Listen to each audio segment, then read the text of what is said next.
Hey guys, so today I want to talk a little bit about this Amazon story, as I've covered Ring Doorbell and some of the other products over time, and it's just another reminder that if you're not self-hosting, you are forfeiting your rights to your data, you're forfeiting your rights to your devices.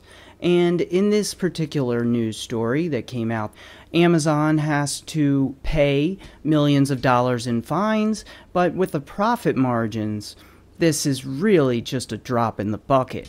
And what we found in this particular story is they have given Amazon employees unfettered access to customer videos. So they found Ring contractors and employees were able to use that data and also access intimate spaces such as your bedroom, and even mentions in some of the articles the bathroom. You have a device that listens for voice commands.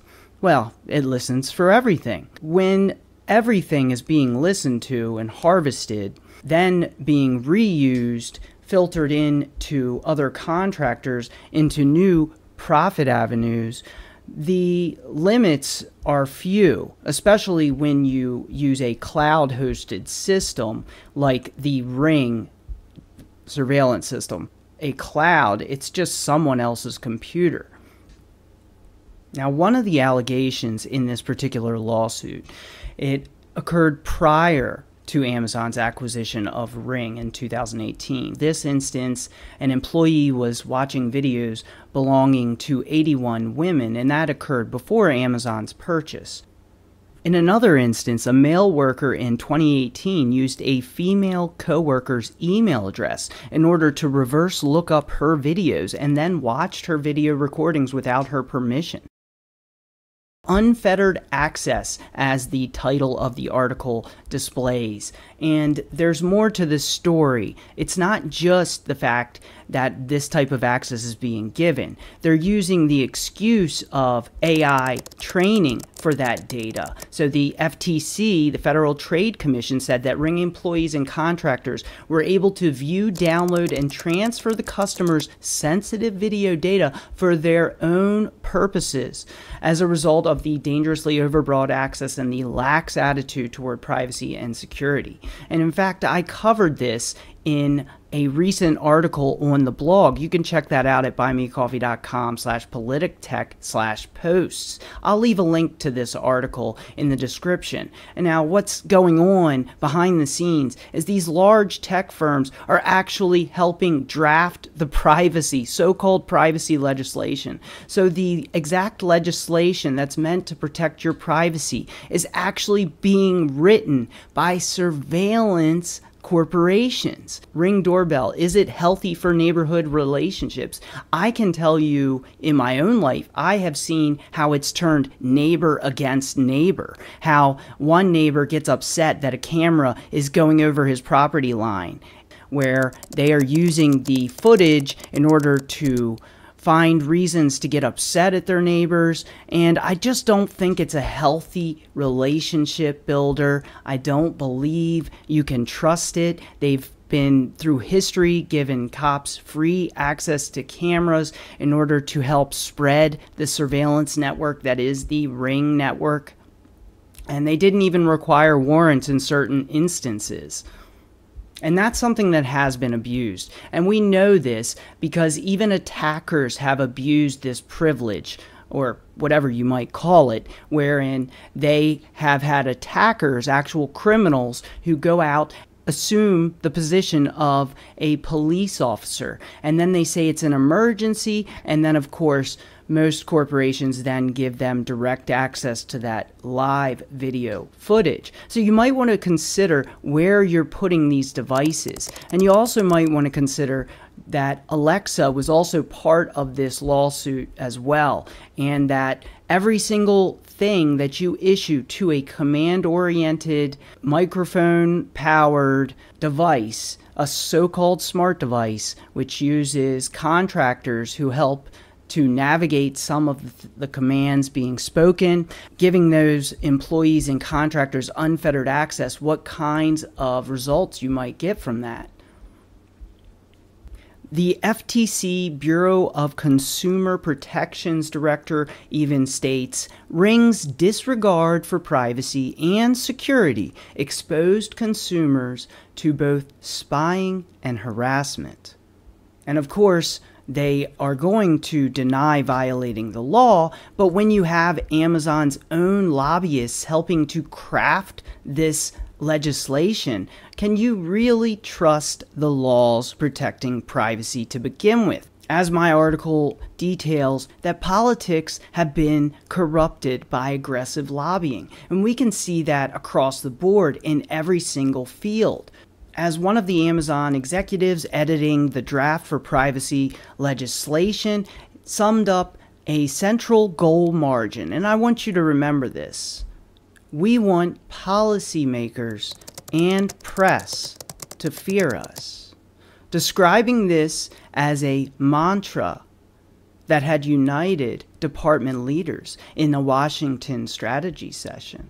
Just consider that type of attitude is going into these multi-billion-dollar companies who are crafting surveillance networks by fooling consumers into building their own digital prison walls around them, by networking massive surveillance networks where customers are actually paying to put themselves under mass surveillance and their neighbors. It's no surprise that this causes rifts in various neighborhoods. Now, one of the team members' first targets was a Washington state bill that wanted to regulate biometrics, including your unique fingerprint, voice recordings, your actual fingerprints, and facial scans. Now, the bill did pass that was meant to protect your privacy, your human right to having human autonomy, because that's what it really comes down to when we talk about mass surveillance, when we talk about the big money grab and power grab that is building mass surveillance networks for consumers. Well, the bill did pass, but it was only after lobbyists for Amazon and other firms had chiseled away at the actual privacy protections and convinced lawmakers to insert alternative language, even verbatim. Another story I've collected is where a former aide to Joe Biden helped the tech giant build a lobbying juggernaut that gutted legislation to protect human rights and privacy in 24 states, seeking to give consumers more control over their data.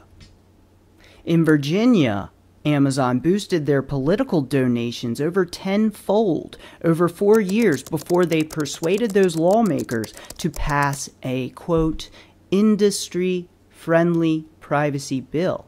And we know what that means. That means allowing them to use the data how they see fit. And one of the excuses that was given in this latest case was that they were using data in order to train artificial intelligence, and that was an excusable way to justify the unfettered access that was given to both contractors and employees of Amazon.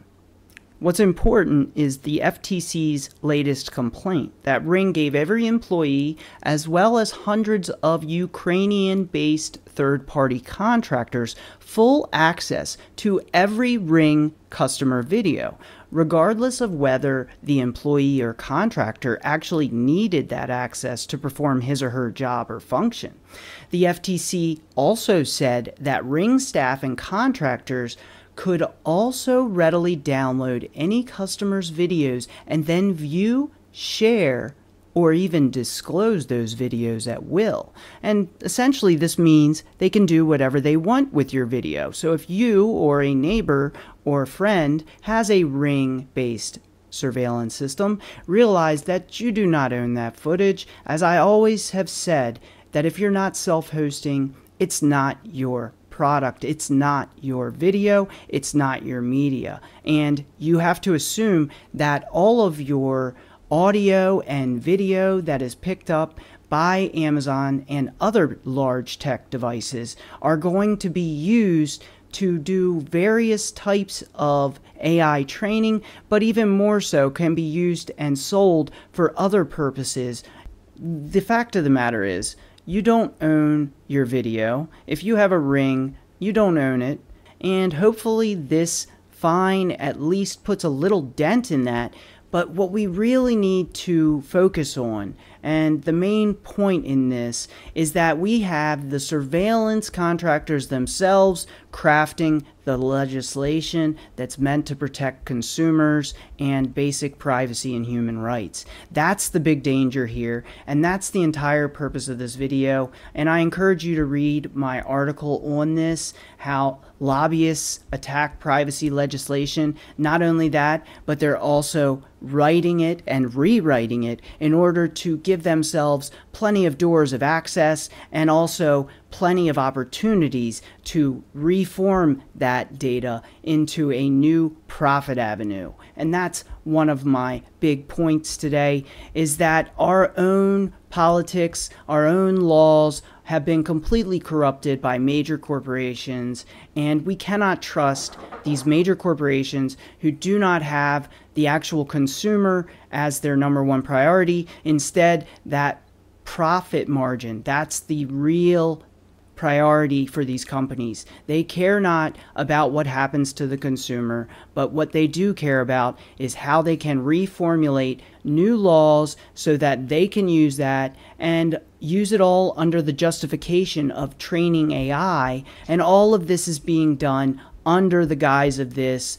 And you need to mind your legislation, that it is being written by the very surveillance contractors that it is meant to be protecting you against. That's what I have today, guys. I hope you like this. Make sure to share it and help inform others about the dangers of these cloud-based surveillance devices where you don't own the video, you don't own the audio, you don't own the device. In fact, if the cloud goes down, you have no recording to begin with. And a self-hosted option is always going to be a superior one for your security and your privacy. That's what I have today, guys. Make sure to check out the article in the public blog at buymeacoffee.com/politictech/posts, and I will be back with more information and tutorials on how to protect your security and privacy.